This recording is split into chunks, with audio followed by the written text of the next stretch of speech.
Your Excellencies,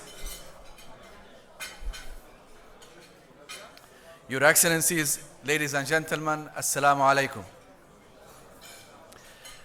A warm welcome to all of you and thank you for accepting our invitation despite your busy schedules.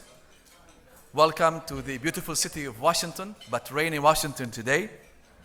Welcome to the annual IDB Group Governors Luncheon, which we always organize in your honor on the margins of the World Bank IMF annual meetings. This luncheon has become an annual tradition that we in the IDB Group are keen on holding. Today, like every year, is an opportunity for us to meet with our dear governors, our partners in development, and many old and new friends. However, today's luncheon is a special one because it is the first opportunity for most of you to meet and listen to the new leader of your institution, the IDB Group. A new leader whom you as governors of IDB have unanimously elected as the president of the IDB Group in our last annual meeting held back in May of this year in Jakarta. Speaking of the IDB Group's annual meeting, and for the benefit of those who were unable to join us in Jakarta, we are going to show a very short highlights video of the meeting. But before doing that, let me just go very quickly through the program. We are aware that time is short and your excellencies have very busy schedule.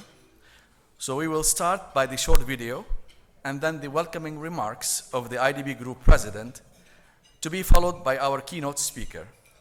We will be unable, however, to have enough time for Q&A, but you are free to approach our keynote speaker after the conclusion of the program for any question you may have. Thank you very much, and let us start.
Thank you. He started out as a university professor in economics. Then his career evolved and transitioned into the world of parliamentary and legislative affairs, when he became a member and later the vice speaker of the Shura Council in Saudi Arabia.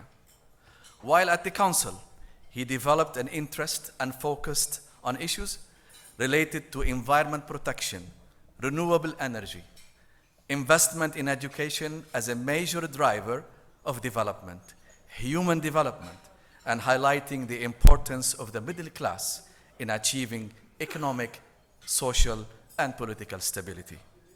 His distinguished career took a further elevation when he was appointed as Minister of Hajj in the Kingdom of Saudi Arabia.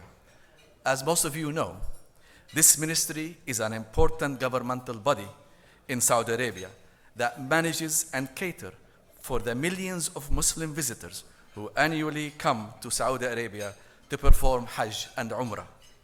His ministerial role, he applied his organizational acumen and his passion for service excellence to introduce many new initiatives, all which led to a marked improvement in the overall Hajj organization.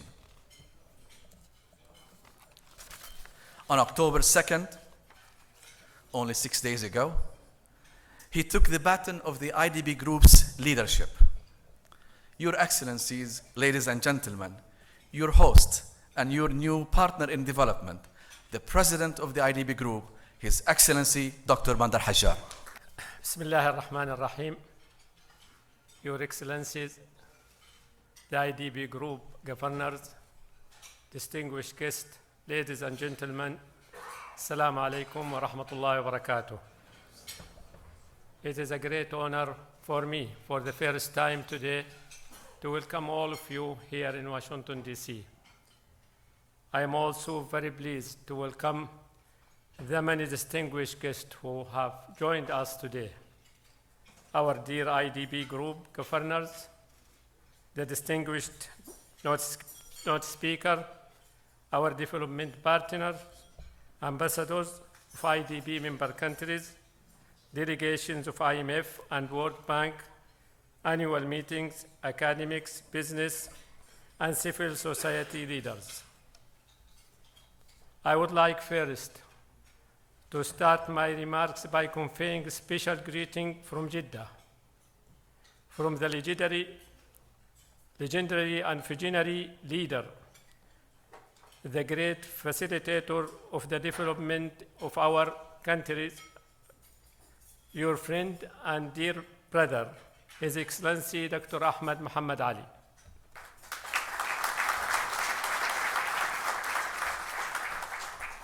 May God bless him with best of health and happiness and provide him with a restful and enjoyable retirement. Distinguished guests, ladies and gentlemen, today's gathering is an annual event that IDB looks forward and is keen on organizing during IMF World Bank annual meetings. It is not just a gathering to meet and network, but it is a rather special event to celebrate partnership within development community. Today's gathering is an opportunity for your institution, the IDB Group, together with all of our development partners who are here today to demonstrate once again and reassure all of you of our firm commitment to the social and economic progress of IDB member countries. Today's gathering is an opportunity to reassure you of the IDB solid commitment to promote solidarity, cooperation, coordination, and integration between and among our member countries. To reassure you that your institution, the IDB Group, will continue to be relevant and attentive to the needs and aspirations of its member countries. Moreover, I would like to personally assure you, our dear IDB governors and IDB development partners as a new president of your institution that, inshallah, with your support, I will continue on this path with solid commitment and dedication. Together, we will build better future and make a difference. Distinguished guests, ladies and gentlemen, in closing, I would like to thank you again for joining us today, and it has been a pleasure and honor for me to have met all of you, and I look forward to the opportunity of meeting you again in near future. Thank you. Assalamu alaikum wa rahmatullahi wa barakatuh.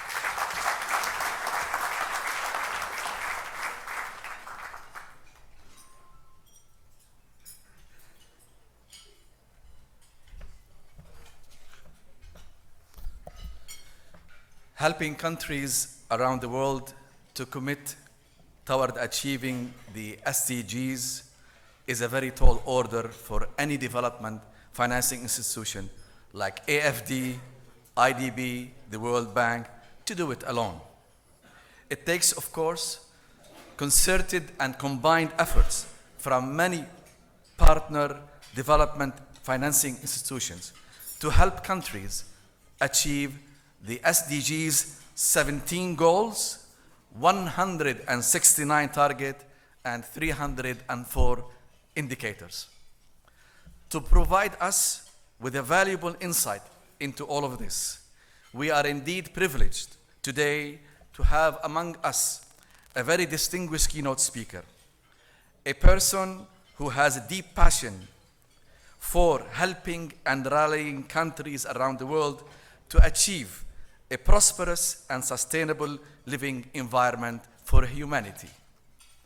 He was appointed as the Chief Executive Officer of the French Development Agency, AFD, in June 2016. Immediately prior to that, he served as the Deputy Secretary General at the French Ministry of Foreign Affairs and International Development. And he was responsible for the organization of the immensely successful COP21. Prior to that, he had a distinguished and successful career where he served in many senior government positions related to financial affairs, treasury, investment, in addition, of course, to serving on the board of directors of a number of leading companies in France. Ladies and gentlemen, please welcome the CEO of AFD, His Excellency, Mr. Rime Rio.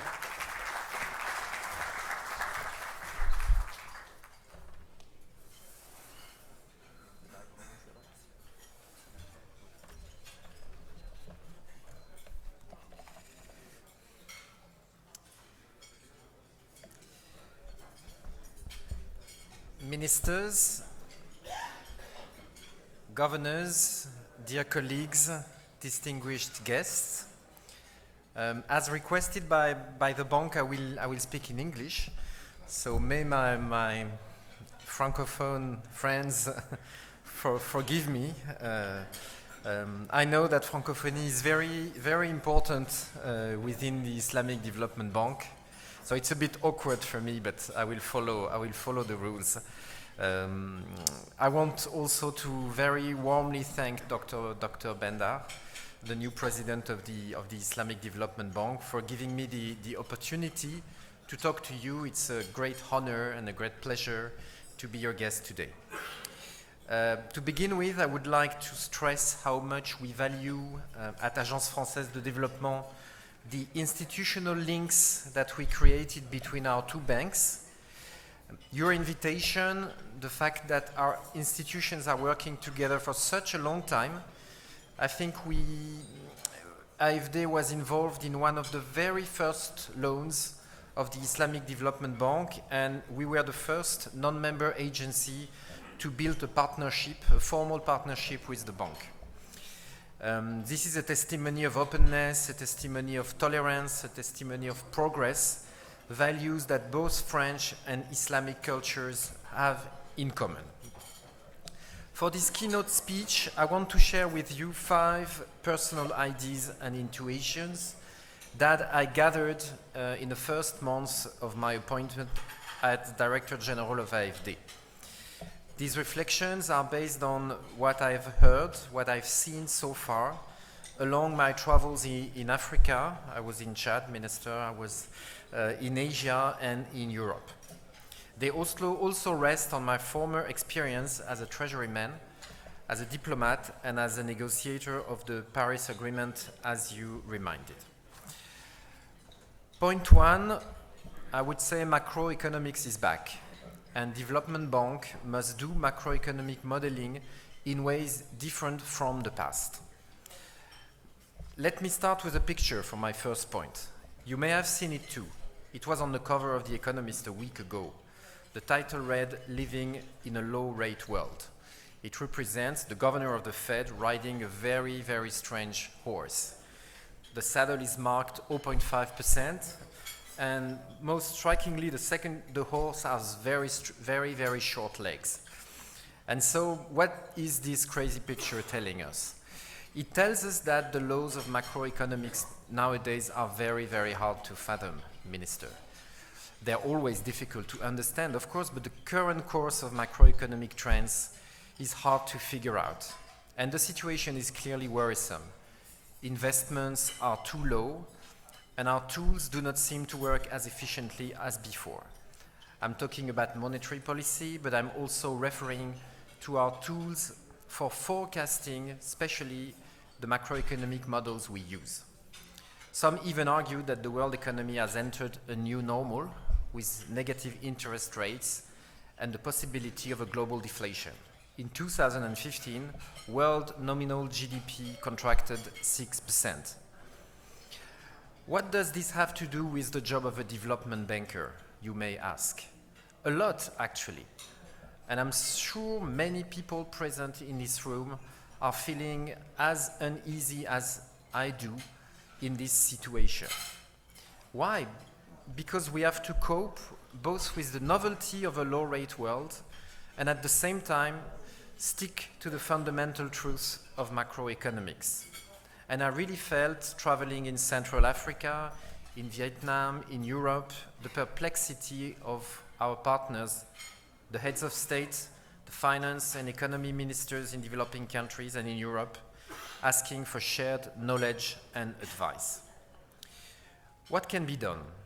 We will not change the laws of macroeconomics, but we may be able to change the way we look at the facts. Macro modeling, Olivier Blanchard reminded it a few days ago in a paper for the Peterson Institute of International Economics, should allow for diversity. That's what we are planning at Agence Française de Développement. Our chief economist, I think he's in the room, Gaël Giraud, and his team are developing a new kind of model called GEM, following the very criticisms of existing programs. GEM is a global equilibrium macroeconomic model that takes innovative, dynamic, stock flow consistent works, imperfect market and sticky prices on board. On top of that, it includes modules on climate change, inequalities and governance. In short, this is a model of endogenous growth that is able to elaborate plausible scenarios of growth taking sustainability into account. So that's my first point. Let's do some serious job together on macro forecasting. We will do it with Brazil, we will do it with Ivory Coast, we will do it with Vietnam, and hopefully we can do it, President, with the Islamic Development Bank. I know you have a very distinguished chief economist, you have a research institute, and I think we have to tackle these issues in this very, very strange and very dangerous world. My second point is a question mark. How to better explain SDGs in our own constituencies. No need to say and to explain the revolutionary framework that SDGs constitutes. But my personal experience of the last months is that this is, and probably you share it, is that this is very difficult to explain this agenda to our political masters in our home country and to our citizens. So we have to do a better job towards our consistencies to explain this new development agenda to our clients, to our fellow citizens, to our companies. I remember that the development community was buzzing 15 years ago about this notion of global public goods. And it was the signal we rallied all together with very convincing results for 2 decades. My personal feeling is that we need to frame a new concept to engage all parties, especially our domestic parties, well beyond the development circles. What could be this new narrative? 2 thoughts here. In France, we are trying to define a framework common with our own national development bank, called Caisse des dépôts et consignations. We will draw closer with, around the notion of transitions. This is an effort to regroup the 17 the Sustainable Development Goals into 5 transitions and align international and national instruments behind. We concluded together that we are all engaged in a demographic transition, including the social sectors, in a climate transition, of course, including energy, in a territorial transition, which is crucial to the success of SDGs, and in a digital, more broadly speaking, technological transition. Adding to that, I would say a political transition, now that our institutions factor in governance and post-conflict situations more and more. But beyond this French reflection on how to phrase SDGs more efficiently, I want to inform you that we will organize 1st and 2nd of December an academic conference to evaluate the potential of a renewed concept of commons. You know, this is an old economic notion. You remember the seminal work of Elinor Ostrom, Nobel Prize for Economics, around these resources that are accessible to all members of a society but do not belong to anyone. We are convinced that there's something here, and we have not yet realized the full potential of that theory for our institutions. And you know all the innovations at the local level that are happening, and we saw it very powerfully expressed during COP21 last year, and we will see it also expressed at COP22 in Morocco, a member state of the Islamic Development Bank, connecting the local with the global. Point 3, it leads me to my 3rd point and to a personal note.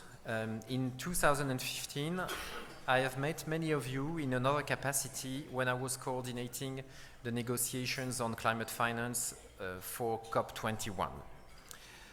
I am sure that those of you who were involved in the negotiations are very proud of what we achieved, and you have maybe specific items in the agreement you find particularly inspiring.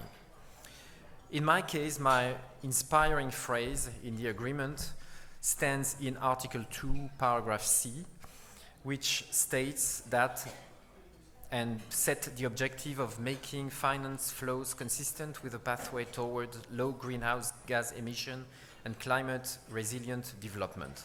This small phrase inserted in the 2nd article of the agreement, the article on the objectives of the Paris Agreement, is very important because it sets a strong incentive for the whole financial community to act now and to avoid non-sustainable investments and development trajectories.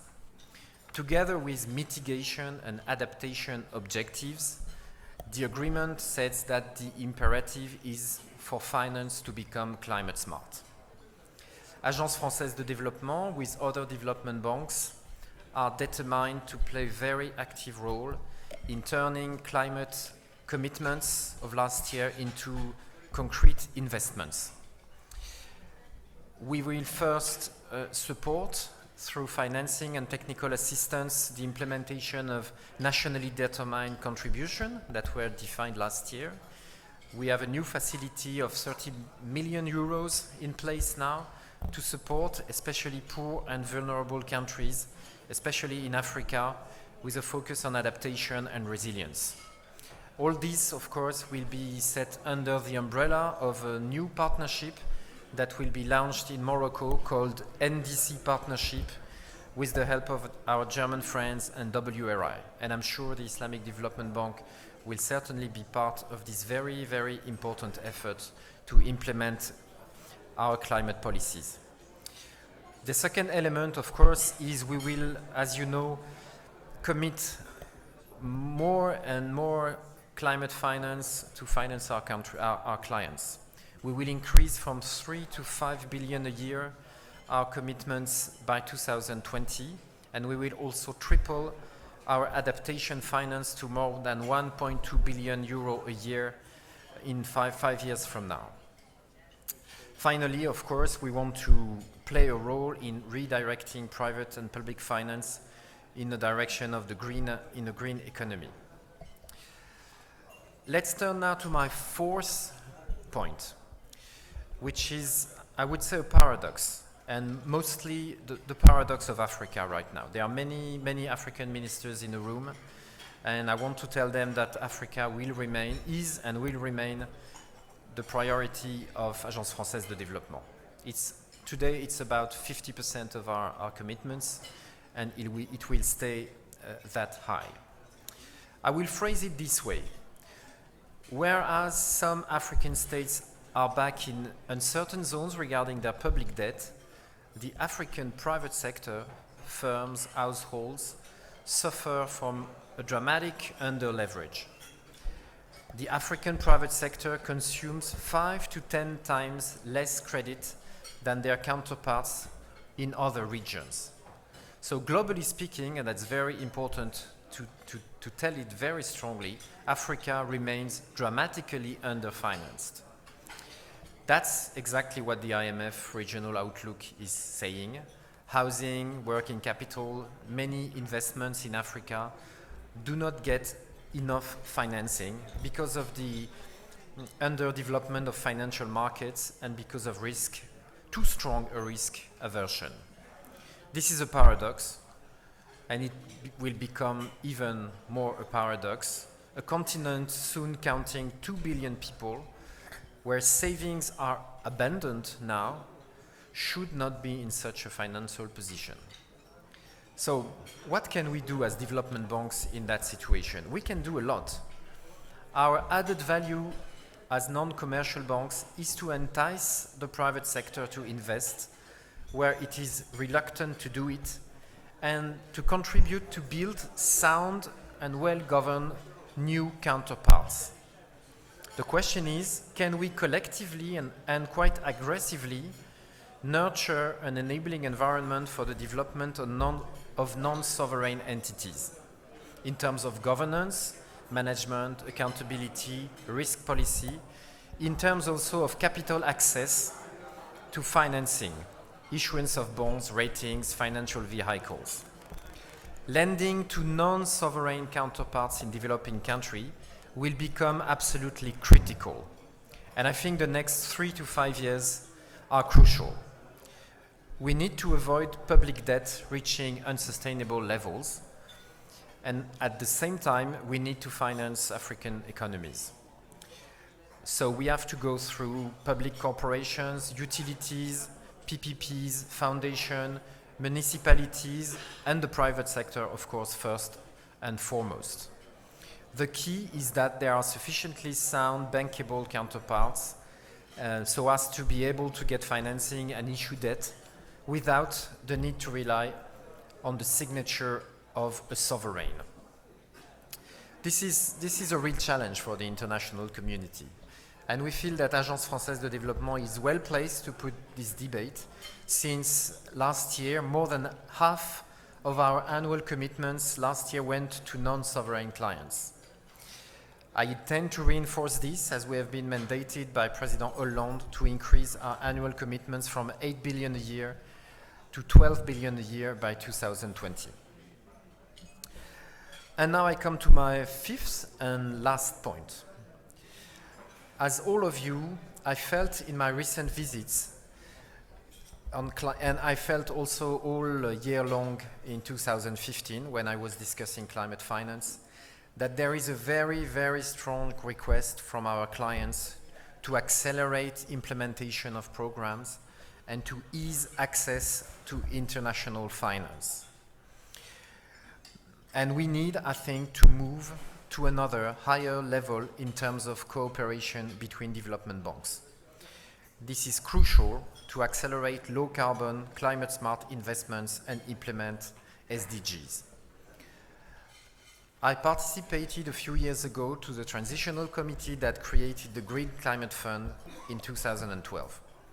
It is an open-ended instrument able to incite and foster initiatives from all parties in climate finance.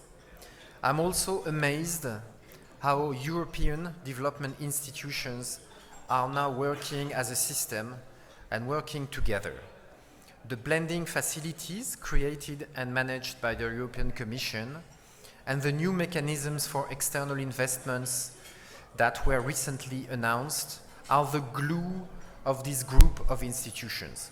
We work together, we originate projects together, we leverage our balance sheet more efficiently for the benefit of our partners.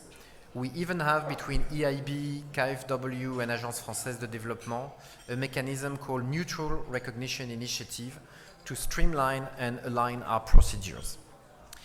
It seems to me that these examples should be reinforced and that we should encourage a movement to give progressively access to one another's facility and to collaborate way more.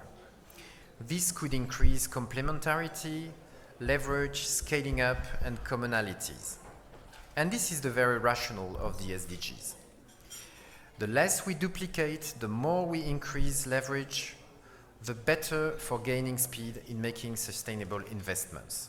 I think time has come, maybe I'm a bit candid, I'm a newcomer in this field, but I think time has come to make bold moves in this direction, hopefully with our closest multilateral partners and for the benefit of our clients.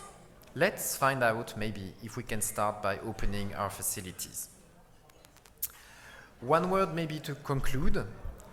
I cannot resist the opportunity you give me to also inform you that Agence Française de Développement will soon turn 75.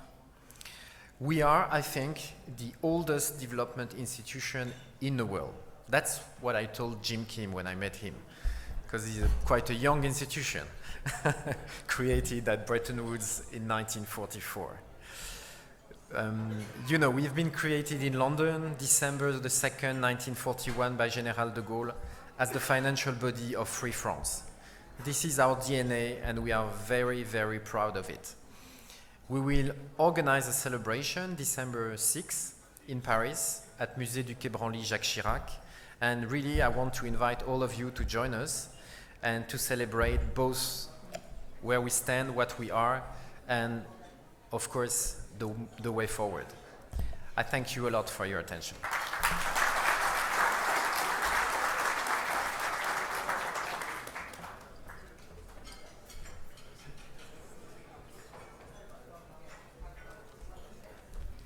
Excellency, ladies and gentlemen, thank you very much. You really have honored us with your participation, and we hope, inshallah, to see you again next year. But before I finish, please may I ask the governors and ministers of Turkmenistan, Sierra Leone, Gambia, and Mauritania to stay here in this hall, because we are going to go together to the next hall to sign some agreements with you. Thank you very much again, and all the best.